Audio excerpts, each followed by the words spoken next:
Hello students, आज हम Keynes के उत्पादन तथा रोजगार सिद्धांत की चर्चा करेंगे और इसी में समग्र मांग, समग्र पूर्ति फलन और प्रभावपूर्ण मांग के सिद्धांत का भी विवेचन करेंगे। 1930 की आर्थिक मंदी के बाद परंपरावादी जो उत्पादन और रोजगार का सिद्धांत था वह खोखला सिद्ध हो गया, क्योंकि परंपरावादी अर्थशास्त्री ये कहते थे कि अर्थव्यवस्था में न तो बेरोजगारी पाई जाती है, न अति उत्पादन पाया जाता है, लेकिन अति उत्पादन और बेरोजगारी विश्वव्यापी हो गई थी और उसका कोई निदान दिख नहीं रहा था। इनविजिबल फोर्सेस, अदृश्य स्वचालित शक्तियाँ कहीं पर भी कार्य करती नज़र नहीं आ रही थी और कीन्स, जो कि प्रारंभ में प्रतिष्ठित अर्थशास्त्रियों के विचारधारा का समर्थक था, वह बाद में उनका कट्टर विरोधी बन गया और उसने उस समय 1936 में एक महान ग्रंथ दिया, the general theory of employment, interest and money, और एक तर्कयुक्त और एक व्यावहारिक रोजगार सिद्धांत को उसने प्रस्तुत किया और समूची आर्थिक विचारधारा में क्रांति ला दी। कीन्स इस निष्कर्ष पर पहुंचा कि हमारी जो समस्याएं हैं वह अल्पकालिक हैं और हमें अल्पकालिक समस्याओं के समाधान पर ही ध्यान देना चाहिए। और क्योंकि क्लासिकल इकोनॉमिस्ट कहते थे दीर्घकाल में संतुलन स्वतः स्थापित हो जाता है, यदि अल्पकाल में असंतुलन होता है तो स्वचालित शक्तियाँ अंततः दीर्घकाल में संतुलन, मतलब उनके जितने भी सिद्धांत थे वो दीर्घकाल से रिलेटेड थे कि दीर्घकाल में सब कुछ सही हो जाता है।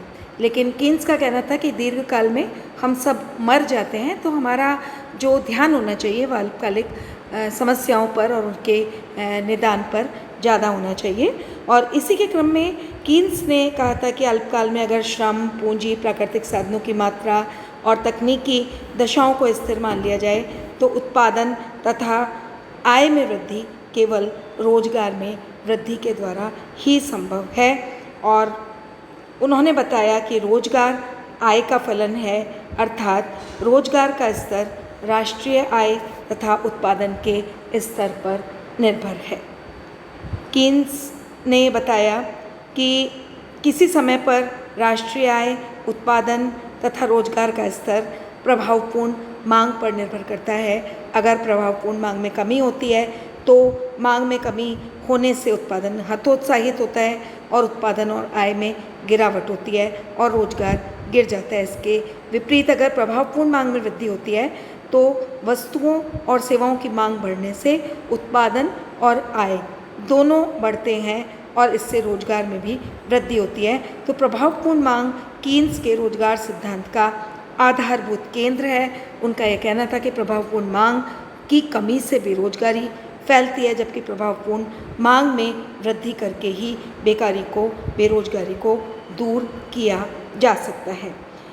कीन्स ने प्रभावपूर्ण मांग की धारणा का अर्थ बताते हुए कहा कि समग्र मांग फलन के जिस बिंदु पर समग्र पूर्ति फलन काटता है उस बिंदु पर जो समस्त मांग का मूल्य निर्धारित होता है वही प्रभावपूर्ण मांग कहलाता है।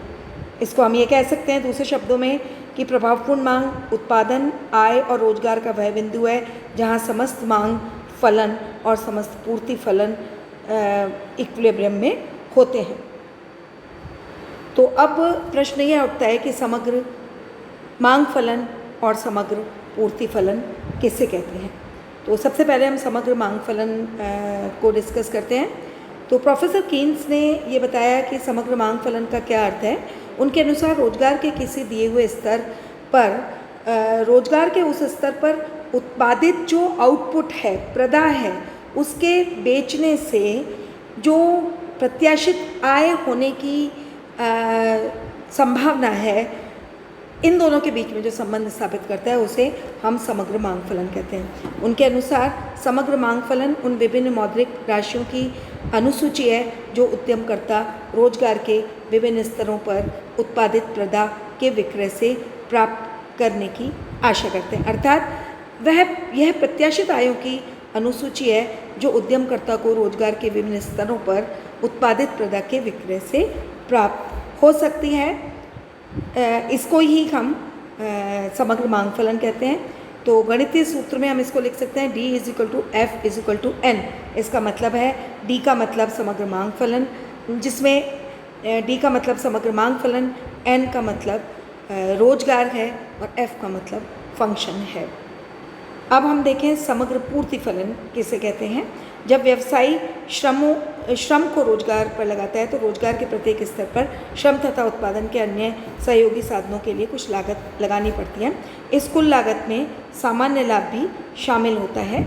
अतः उद्यमी को रोजगार के विभिन्न स्तरों पर उत्पादित आउटपुट के बेचने से न्यूनतम जितनी प्राप्तियां होनी आवश्यक है, यानी उसे कम से कम लागत तो मिलनी ही चाहिए, तो इतनी राशि तो मिलनी चाहिए कि उसे उसकी जो लागतें लगी हैं उसकी पूर्ति हो जाए। उसे ही हम समग्र मांग फलन कहते हैं। दूसरे शब्दों में समग्र पूर्ति फलन कहते हैं।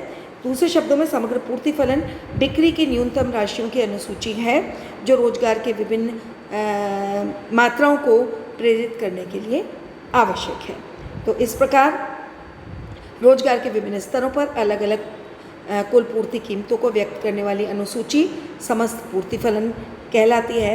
यह मुद्रा की वह निश्चित मात्रा या न्यूनतम मात्रा है जो श्रमिकों को एक निश्चित संख्या पर उत्पादन कार्य में व्यय होती है और कुल उत्पादन लागत की द्योतक है। जो जो रोजगार का स्तर बढ़ता जाता है समग्र पूर्ति कीमत भी बढ़ती चली जाती है। अब हम नीचे एक तालिका दी हुई है जिसमें 1 से 6 तक क्रम संख्या है और रोजगार n लाखों में, समस्त पूर्ति कीमत करोड़ रुपए में, फिर और समग्र पूर्ति अनुसूची दी गई है और उसके बाद समग्र मांग अनुसूची है जिसमें भी रोजगार का स्तर लाखों में और मांग कीमत करोड़ रुपए में दी गई है। अब आप ये देखिए कि समस्त पूर्ति फलन और समग्र मांग फलन के आधार पर हम ये बताएंगे कि किस प्रकार से जो क्लासिकल इकोनॉमिस्ट थे उनका तो ये कहना था कि जो भी संतुलन होता है वह पूर्ण रोजगार के स्तर पर होता है, लेकिन कीन्स ने ये बताया है कि संतुलन जो है वह पूर्ण रोजगार के स्तर पर हो, यह जरूरी नहीं है। यह संतुलन पूर्ण रोजगार के स्तर से पहले भी हो सकता है और यदि ऐसा हो जाता है, और संभावना ज़्यादातर यही है, मतलब कीन्स ये कहते थे कि जो संतुलन होगा वो पूर्ण रोजगार संतुलन पर नहीं होगा, ये एक अस्वाभाविक दशा है। जबकि क्लासिकल इकोनॉमिस्ट ये कहते थे कि संतुलन पूर्ण रोजगार स्तर पर होना एक स्वाभाविक दशा है। कीन्स ये कहते थे कि अधिकांशतः संतुलन अल्पकालिक रोजगार पर ही हो जाते हैं और उसको बढ़ाने के लिए, यानी रोजगार को पूर्ण रोजगार स्तर तक ले जाने के लिए हमें प्रभावपूर्ण मांग बढ़ानी होगी और तब हम पूर्ण रोजगार के स्तर तक पहुंच सकते हैं।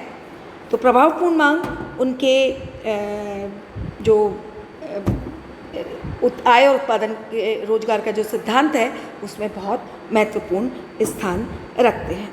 अब इस तालिका जो नीचे दी हुई है उसमें स्पष्ट होता है कि प्रारंभ में जो है वो 20 रेखा चित्र में अगर हम देखें तो AD जो है वो समग्र मांग फलन है और AS जो है वह समग्र पूर्ति फलन है। दोनों E बिंदु पर एक दूसरे को काटते हैं और यही प्रभावपूर्ण मांग का बिंदु है। जैसा कि पहले बताया था, जहाँ पर AD और AS एक दूसरे को काटते हैं, प्रभावपूर्ण मांग का बिंदु वहीं निर्धारित होता है। और इस संतुलन की अवस्था पर रोजगार का जो स्तर है वो ON2 है। अब यह उद्यमियों के कुल अधिकतम लाभ का बिंदु भी है। इसके विपरीत रोजगार के नीचे स्तरों पर उद्यमियों का कुल लाभ कम होगा। जैसे ON1 पर LN1 जो है वो हानि है और MN2 यानी LN1 प्रत्याशित MN1 जो है वह प्रत्याशित आय होगी और LN1 जो है वह आवश्यक आय है। तो यहाँ पर अधिक व्यक्तियों को रोजगार पर रखना लाभप्रद होगा। इसके विपरीत अगर रोजगार का स्तर NF हो यानी फुल एम्प्लॉयमेंट लेवल हो तो उद्यमियों की कुल लागत EFNF होगी, जबकि प्रत्याशित आय RNF होगी। तो इस प्रकार से उन्होंने ये बताया है कि ई बिंदु पर प्रभावपूर्ण मांग होती है, लेकिन यह अल्पकालिक रोजगार का स्तर है। अगर हमें पूर्ण रोजगार का स्तर ONF प्राप्त करना है तो हमें ये प्रभावपूर्ण मांग बढ़ानी होगी। और हमने, आप ये देखिए ऊपर एक नया प्रभावपूर्ण मांग समग्र मांग फलन बनाया है जो कि ऊपर की ओर शिफ्ट हो गया है। AS पूर्ववत है और AS एक सीमा पर जाकर ई बिंदु के बाद लंबवत हो गया है। और यदि हमें, मतलब ये स्थिर हो गया है, इसमें किसी प्रकार का परिवर्तन हम नहीं कर सकते, लेकिन प्रभावपूर्ण मांग हम ऊपर शिफ्ट करके, जो कि नया एक प्रभावपूर्ण मांग वक्र बन गया है, AD1 नया समग्र मांग फलन बना दिया है AD1 जो कि ऊपर है और वह समग्र पूर्ति फलन को E1 बिंदु पर काटता है और जहाँ पर पूर्ण रोजगार का स्तर निर्धारित होता है। तो इस प्रकार से कीन्स ने ये बताया है कि प्रभावपूर्ण मांग बढ़ाकर और प्रभावपूर्ण मांग बढ़ाने के लिए हमें समग्र मांग फलन में वृद्धि करनी होगी, तभी हम पूर्ण रोजगार के स्तर पर पहुंच सकते हैं। तो प्रभावपूर्ण मांग कीन्स के अनुसार रोजगार आय उत्पादन का वह बिंदु है जहां पर समग्र मांग फलन समग्र पूर्ति फलन के बराबर होता है। दूसरे शब्दों में हम ये कह सकते हैं कि प्रभावपूर्ण मांग वह बिंदु है जहां समस्त मांग वक्र समस्त पूर्ति वक्र को काटता है। इस बिंदु पर उद्यमियों की प्रत्याशित आय रोजगार के उस स्तर पर उनकी कुल लागत के बराबर हो जाती है जो उन्हें आवश्यक रूप से प्राप्त होनी चाहिए। प्रभावपूर्ण मांग का यह बिंदु रोजगार के संतुलन स्तर का निर्धारण करता है। तो कीन्स की यह मान्यता थी कि कीन्स ने प्रतिष्ठित रोजगार के सिद्धांत में पूर्ण रोजगार को सामान्य अवस्था नहीं माना, जबकि प्रतिष्ठित अर्थशास्त्री इसको एक सामान्य अवस्था मानते थे। और कीन्स ने बताया कि अर्थव्यवस्था में सामान्यतः अल्प रोजगार के स्तर पर ही संतुलन हो जाता है। समग्र मांग फलन और समग्र पूर्ति फलन के सामने से निर्धारित जो संतुलन होता है वह प्रभावपूर्ण मांग के संतुलन से होता है। अतः वह सदैव पूर्ण रोजगार स्तर पर हो यह आवश्यक नहीं है।